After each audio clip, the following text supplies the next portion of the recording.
All right, we're going to review for our objective 1 in conservation of energy unit.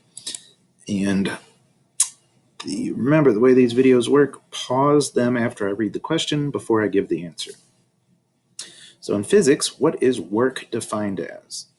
Go ahead and read over everything and pause before I give the answer. And once you think you know the answer, unpause.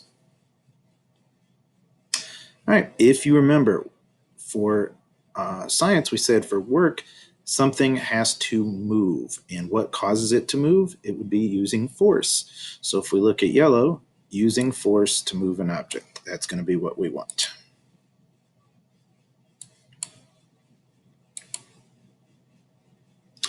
How would you increase the amount of work you are doing if you are lifting weights? Go ahead, press pause to look over the answers, and when you think you know it, unpause.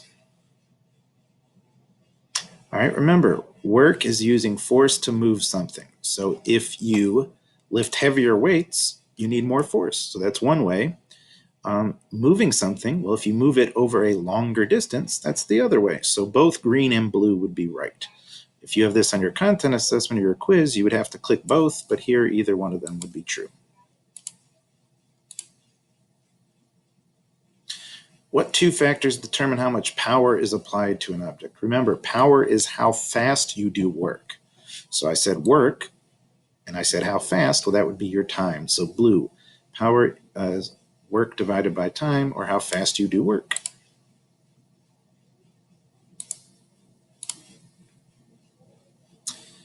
In physics, what is power defined as? Go ahead, press pause while you think of your answer.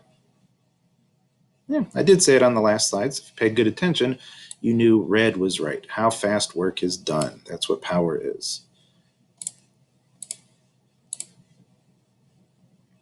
What two factors determine how much work is done? Now we're back to work, so don't get confused when you look at this. Press pause. Work, we said, is using force to move something. So force and moving it a distance. So blue is what we want. How does power differ from work?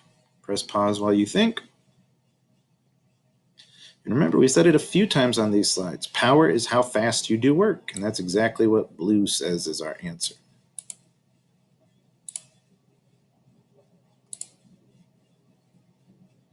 Efficiency of a machine. Barely talked about it in the notes, but if you remember, well, I'll give you this one because it wasn't focused on, so you can pause if you want, but efficiency is how good machines are at taking the energy that comes in to converting the energy that comes out. Remember, bikes are super efficient at converting human energy into kinetic energy. Not perfect, but very efficient. So it says yellow, how good a machine is at changing the energy that comes in versus leaving it. And that's the whole review. You should be good now for your objective 2.